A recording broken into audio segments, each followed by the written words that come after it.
It's June, so that means here in America it is Pride Month. And in honor of Pride Month, I want to talk about why it is important that we have a shared understanding of 3D reality, truth, and why language is so important. And why there are a lot of things when it comes to the trans ideology that is being pushed these days, as well as some of the even woke, spiritual, and self-help ideas that are being pushed these days are not actually healthy. At least for our mental health, and therefore for everything else. Because as I like to remind people, when mind, body, and spirit are healthy, happiness comes naturally. But if even one of those is off, then the whole system is not going to be healthy. It's going to be unhealthy. And it's going to trickle into all of them, because mind, body, and spirit are like a Venn diagram of 3 circles that all feed into each other. So first of all, welcome to another video. I'm Ann Blackwood, your Silicon Valley Sage Sister, here to bring consciousness to the forefront of your daily life to make life a little kinder and simpler. Now, there's this teaching that Wayne Dyer's teacher shared with him when it comes to what is real. And that is this idea that what is real is what does not change. And I don't know how much I really want to get into that per se, but I really want to get into this idea that we're starting to get into when it comes to things like personal truths versus reality, like actual 3D factual reality. What are facts? What are not facts? But most of all, why it's important that we have shared understandings of things, and what language has to do with all of this, and why it's important for us to have shared understandings when it comes to language, let alone have language at all. So, without further ado, when it comes down to it, when we can bend people's idea of what reality is, when we don't have a shared understanding of what reality is, we start to erode boundaries. Because if nothing's real, then everything's okay. That is what's happening with this new introduction of ideology that surrounds this idea that we should all be caring. What's the other word that I'm looking for? That we should all be conscientious of each other in ways that are just unreasonable. And that's not to say that we can't all be conscientious of each other. I am the first person to promote the idea of being aware of your surroundings, aware of the people around you, and how that will make you a better person, not just for the people around you, but for yourself. But there's only so much you can expect of people. And so we find ourselves faced with things like the idea of microaggressions, where someone can hurt you without realizing it, and it becomes their responsibility, not your own, to deal with this. That's dangerous. Because if we start allowing things like microaggressions to become a thing that's prevalent in the way in which it's shared now, we find ourselves susceptible to someone's subjective reality being what we use to judge others. And intention does matter at the end of the day. Someone didn't mean to hurt you. And so where is the line? Where do we draw the line? And that's really what I'm looking for in all of this, is where do we draw the line? Because I want to have adults be able to do what they want to do. I want to be able to be compassionate and aware of people's feelings. But we have to be really careful with how we go about doing this, because the way we're going about it now is not healthy. And like I said, the first thing that comes to mind is the fact that it erodes boundaries. That's what cults do. They mess with your idea of what is real and isn't real, so that they can bend your mind into believing that something that's not okay is okay. That is what's going on here when it comes to a lot of the woke and trans ideology that's being pushed these days in the name of being a good person.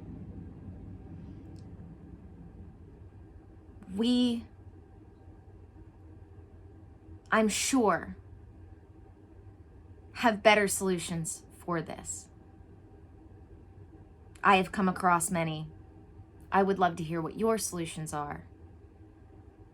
But at the end of the day, we have to come to some sort of understanding that there is objective truth and that life is not all subjective.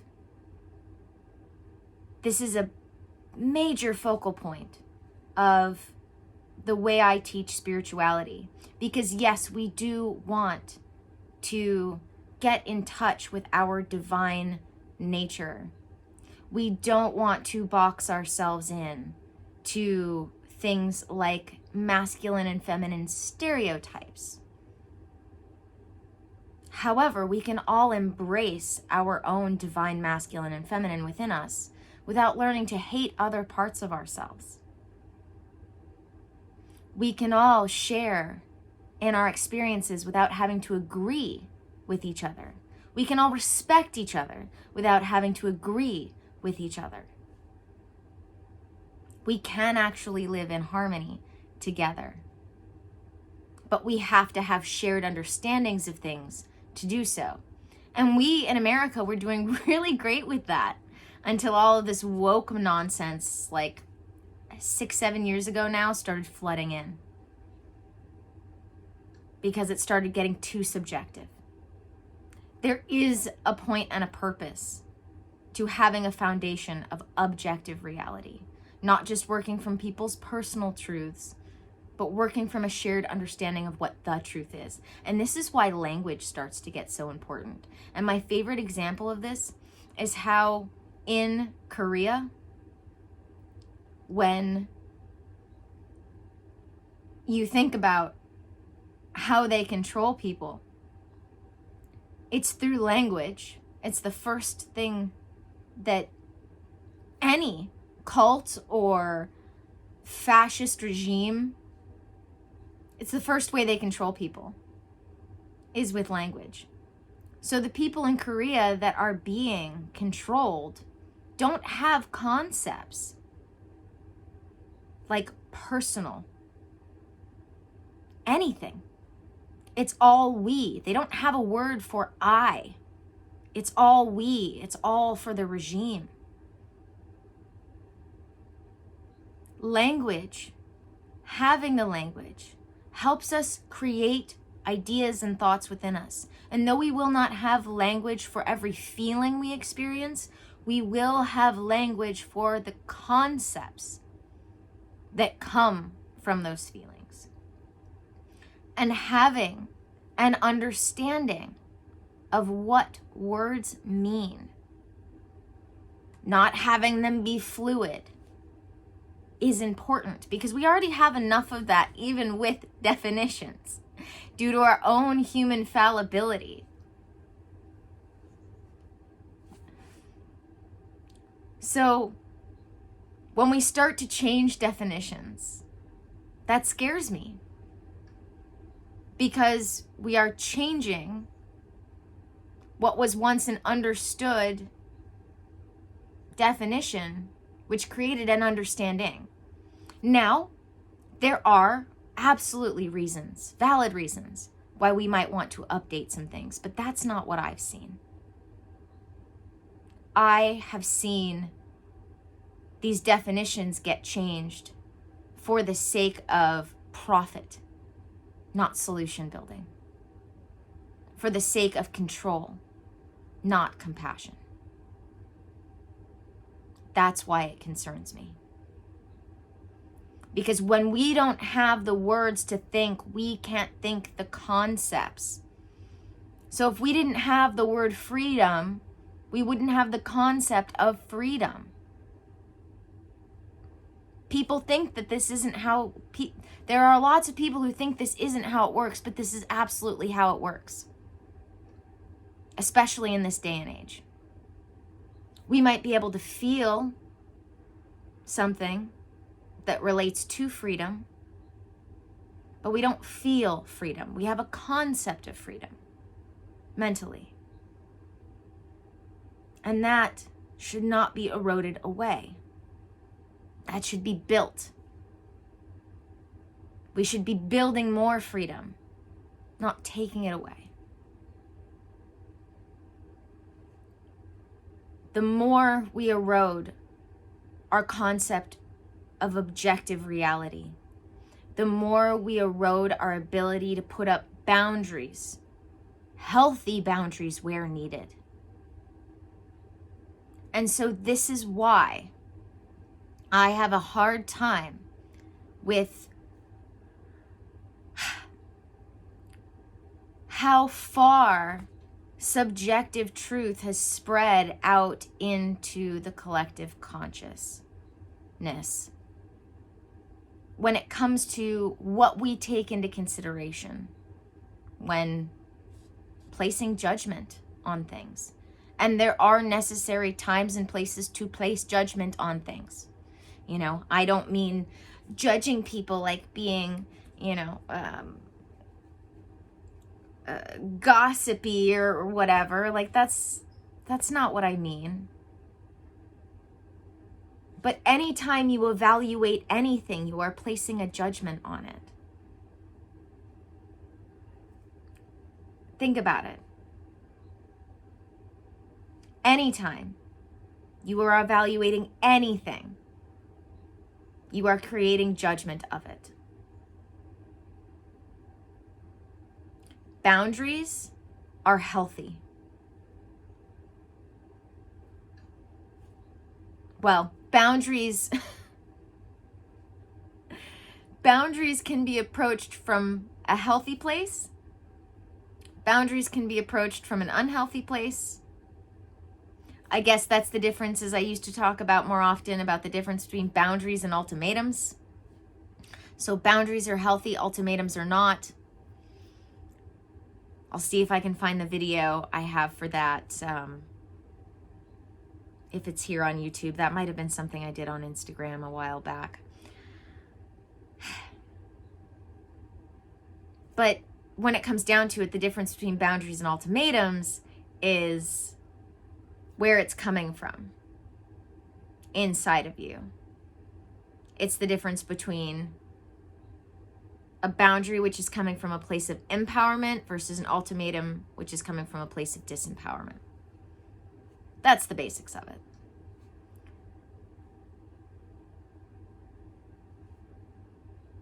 We, even as spiritual people,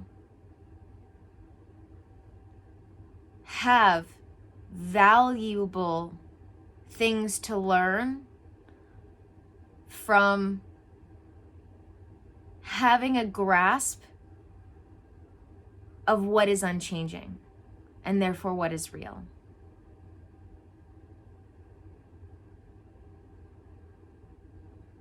We absolutely have things to learn from 3D reality.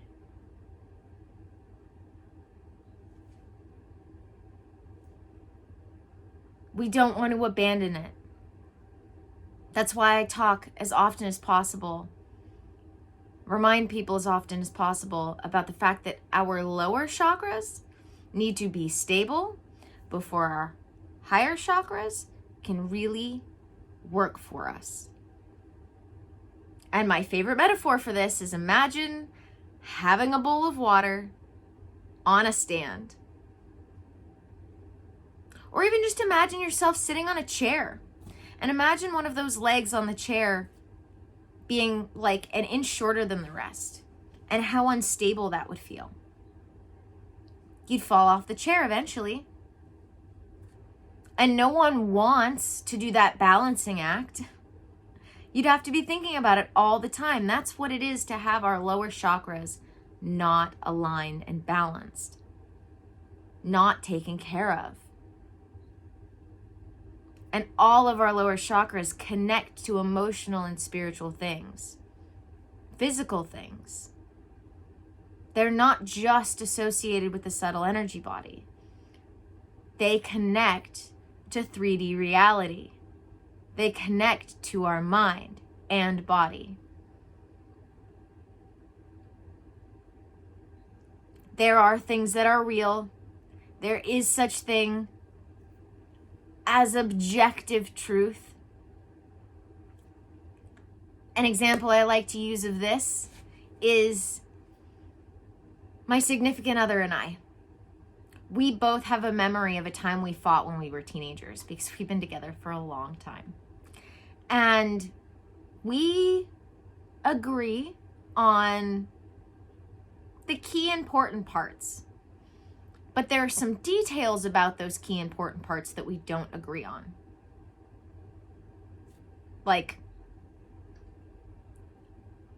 And though to the greater purpose of our healing and connection, they aren't important, it's an example of how fallible memory is.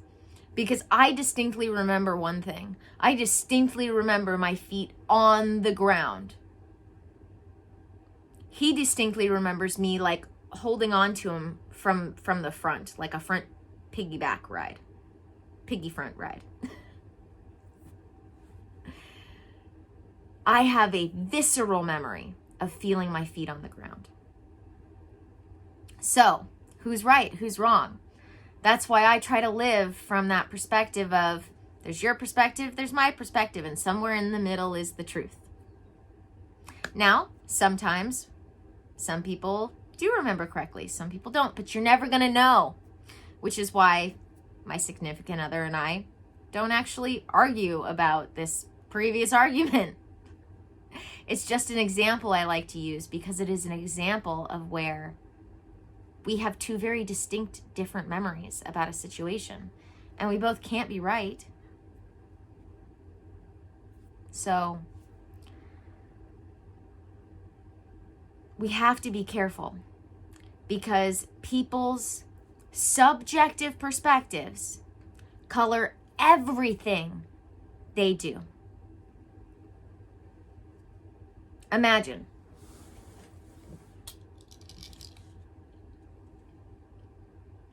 all of a sudden my solar plexus chakra is wounded.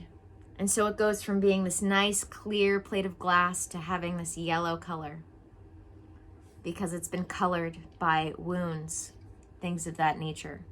When I put on these glasses, I don't see the world as it is anymore. I see through the lens of this yellow color.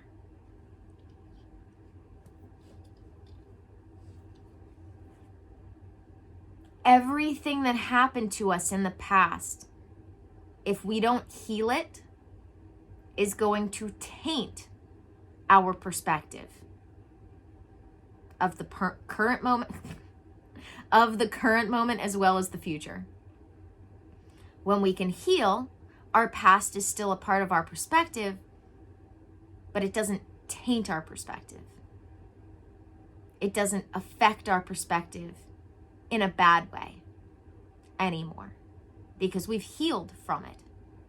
So we've learned the lessons, we've released it, we've moved on. So all we have left is the good lessons and none of the bad wounding, pain.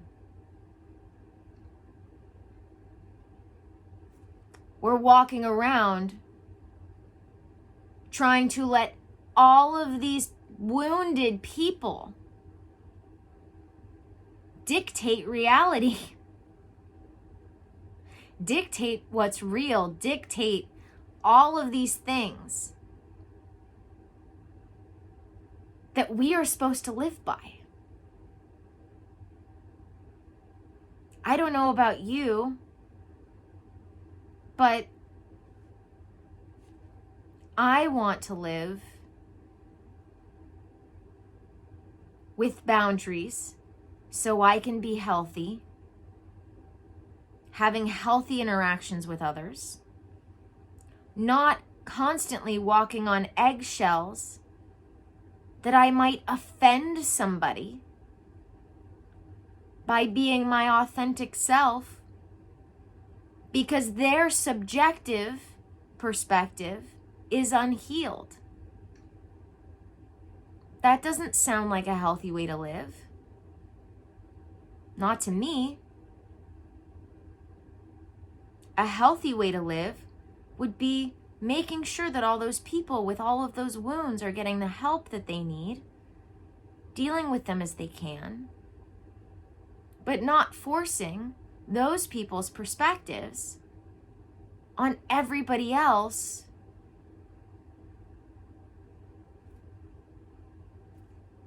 making it so that we all have to live their way. We can all share in compromise with the way we live around each other. Like I said, being conscientious, being aware of our surroundings and the people around us, without having to be something other than our authentic selves. We can all live in harmony as our authentic selves. This starts with having an understanding, a common ground understanding of reality, so that we can all appropriately uphold our boundaries and live, therefore, healthy and therefore happy. But when you start to mess with someone's understanding of reality, you start to mess with their ability to have boundaries, not even just uphold boundaries, but have boundaries. And we know this. We know this is how cults work. We know this is how control works. So this is why we cannot live based on everybody else's subjective ideas of the truth. And we have ways of testing what is concretely unchangeable and unchanging. We have ways of measuring, figuring out and deciding what is fact, though even that can be, I'll admit, a little movable, a little fluid at times. We are all capable of nuanced conversations. We are all capable of coming to an understanding of what is real and what is not. And yes, there are things we can change. Yes, there are things we can control. That's why I like to talk about that most. Because we can, from our subjective perspectives, make our lives what we want them to be. But that's just dealing with ourselves. We live in a world of many, many other people. And it seems like those many, many other people are becoming more and more wounded, less and less healthy every day. And that hurts my soul. Because my point, my purpose, my mission, my calling in life is to help people find the healing that helps them and the proactive tools that can help them move forward to better, end the cycles of suffering in their lives, and actually be happy. So watching all of these people suffering, and misery does love company. Although those who have experienced trauma do not always inflict it on others. Misery does love company. So we have to be aware of this. We have to be careful. And we need to come up with better solutions than the ones we have now. Because what we're doing now is not making anyone better. It is definitely making people worse. That is obvious. And though we can momentarily feel better in a bad situation, that doesn't mean the situation has gotten better. I want you to picture with me a woman, a man who has a spouse who's an alcoholic, who gets blacked out drunk. I want you to imagine with me that when that spouse is not drunk, they're amazing. They're the best person in the world. But when they're drunk, they are the worst, most abusive person you have ever met. And this time, that spouse says they're going to change. But you've heard it 100 times before. But for that moment, you get hope because they say they're going to change. Without actual change, all you're doing is for a moment finding comfort in a bad situation, not actually changing the situation. The situation actually has to change. And what we're doing now is not healthy, not good. It needs to change. I know my generation is messed up from a lot of the adult things we experienced as children that we should have not been privy to, that we should have not been around or aware of. And instead of recognizing this and removing those things, we're pushing them further. We are justifying them more. This is not okay. So, I want to encourage everybody today to do a couple of things. I want you to just start contemplating the idea of what's real and what's not, what is objective and what is subjective. Because we find when we do this, we actually have a relatively good grasp on this most of the time, I would think. Some people I know, it's been so obliterated from them, they have to relearn it entirely or learn it entirely. But I want you to figure that out. Do you understand the difference between objective and subjective? Do you understand the difference between 3D reality that is objective and spiritual, subjective? And I also want to encourage people to stop agreeing with other people just because you want to avoid a confrontation. Oh my goodness, guys, like this is the worst thing. The worst thing we're doing right now. And this is the one solution I do want to present to our current problems. Right now, there is an idea in this country, in this world, that there is a majority of people on board with the things that are going on right now. But that is not the case. Right now, we are hearing from the loudest minority and not hearing from anybody in the majority. Not really. Very few. So the next time you have the inclination to just agree with somebody,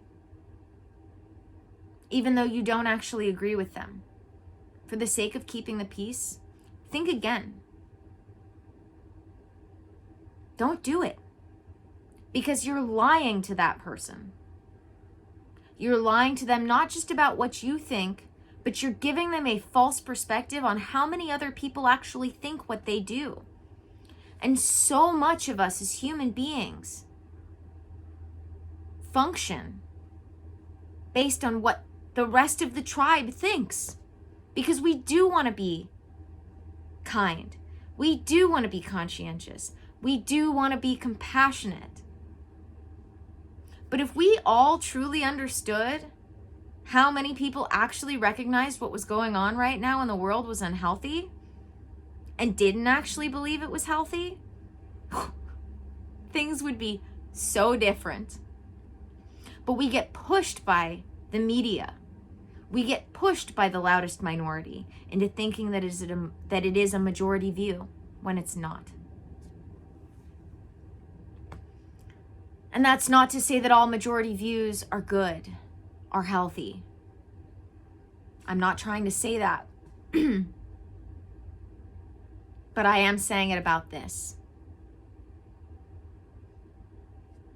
It's obvious we're moving away from what's healthy into more of what's unhealthy. For kids, for adults, it's clear we are moving towards more and more and more mental health distress rather than healthy minds, bodies, and souls. Who wants that? Who wants that for the world? And all in the name of things like compassion and inclusivity. But it's bullshit. Because that's not what they actually want.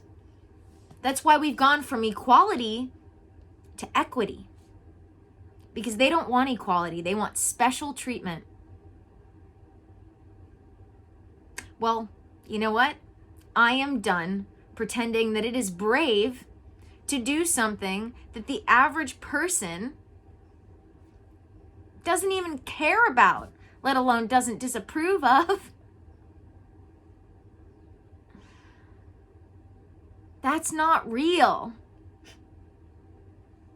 And this is part of why words are so important. Because to do something brave, to do something that feels bad, well, you know what? Let's just straight up look up the definition of bravery, shall we?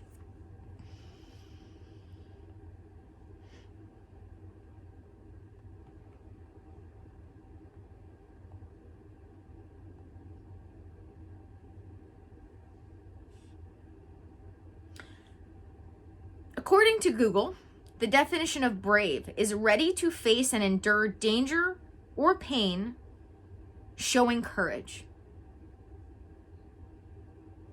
If you know everybody is going to give you applause, pat you on the back, tell you you're amazing, that's not painful. That's not facing danger. That's not bravery. So I am tired of hearing these people called brave for doing things that is going to get them encouragement, approval, appreciation.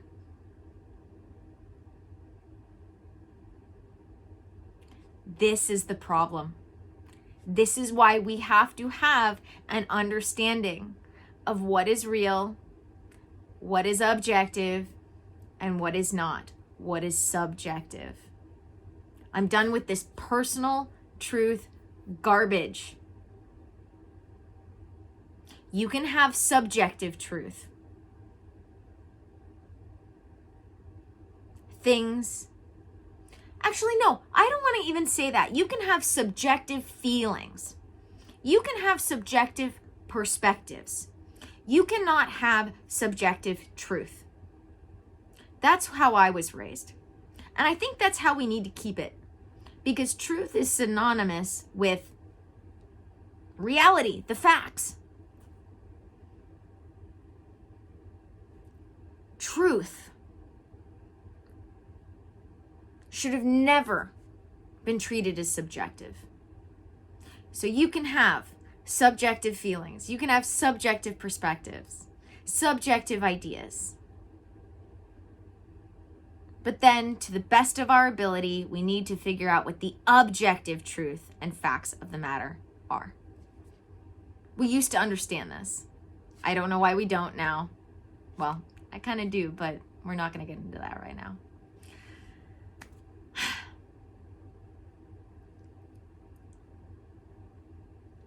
The reason, as I've said many times, why I'm bringing this up is because when you don't have the words, the understandings to think about, you cannot possess them as concepts.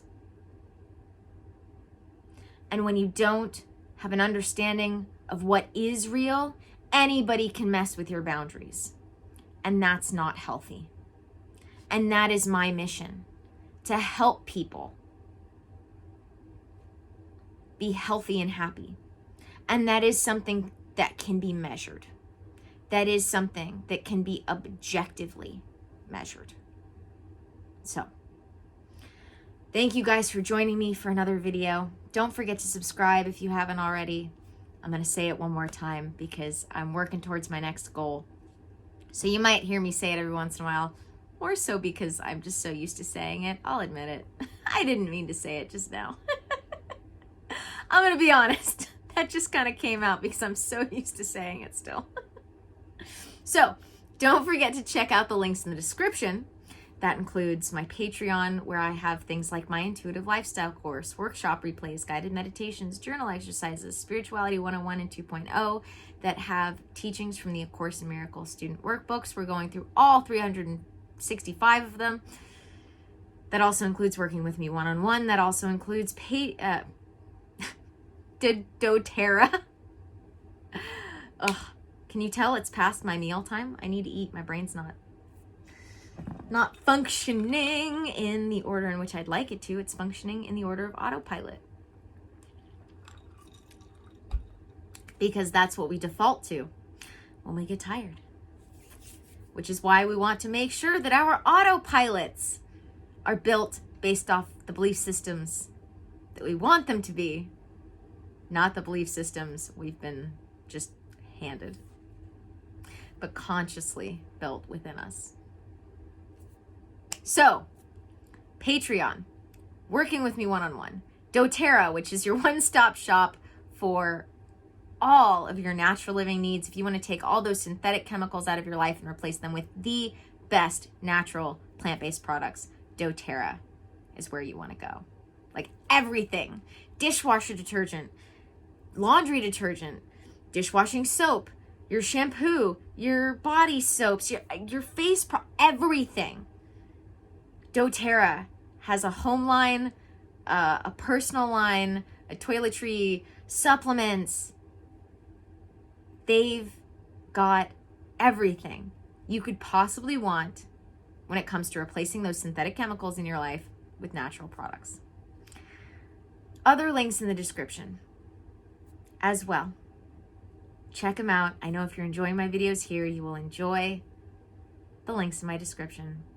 And as always, may the energies you serve you well. I want you, really, to stop agreeing with people just for the sake of not getting into arguments or not hurting their feelings. People need to hear the truth, even if it's your subjective perspective. Seriously, that is how the subjective perspective can feed into the truth. Maybe not be the truth, but feed into the truth. Because when we collect enough subjective perspectives, then we get an objective understanding of what the truth is when it comes to what people's subjective perspectives are. People need to hear the truth of what you think, even if it is your subjective perspective.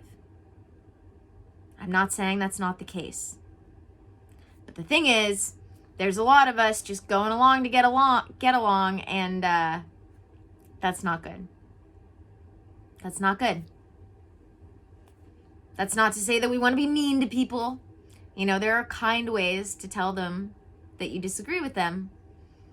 Or if you really can't bring yourself to do so, just don't say anything at all. Just don't agree with them. Don't give them the idea that you believe what they believe by affirming it. They might assume, but if you really can't bring yourself to tell people the truth of what you think, your subjective perspective and feelings, then just at least don't tell them you agree with them. That's the worst thing you can do for somebody, because we do weigh and measure the tribe in our minds, because we do want to harmoniously interact with each other. And the best way we can do that is being honest with each other. I think from now on, I'm going to try to make sure I use that word honest rather than truth when it comes to subjective perspective. But we work with what we've got for now. Anyway, again, may the energies you serve you well. And let's keep making our way through. And I'll see you in the next video.